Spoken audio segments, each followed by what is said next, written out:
नमस्कार दोस्त, स्वागत है आप लोग का अपने YouTube चैनल ब्रांड टेल को भोजपुरी में। तो दोस्त चैनल को कर दीजिए सब्सक्राइब, साथ में वीडियो कर दीजिए लाइक। दोस्त बना रहेगा वीडियो के स्किप किए बगैर वीडियो के लास्ट तक।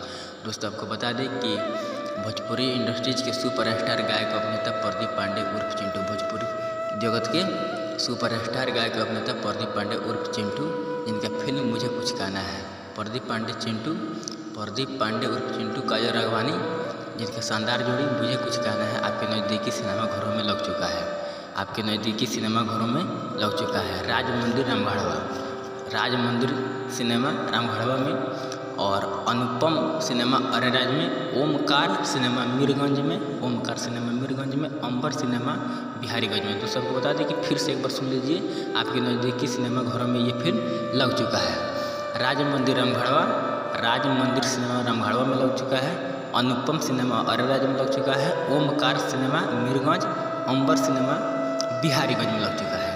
तो आप जाइए अपने नज़दीकी सिनेमा घरों में और इस फिल्म को देखिए, काफ़ी पारिवारिक फिल्म है। तो दोस्तों बताइए ये वीडियो आपको कैसा लगा, और खबर अच्छा लगा है तो चैनल को सब्सक्राइब कीजिए, लाइक कीजिए, कमेंट्स कीजिए, शेयर कीजिए। मिलते हैं अगले वीडियो, तब तक बंद रहिएगा भोजपुरी के सबसे तेज और विश्वसनीय खबरें ब्रांड न्यूज में।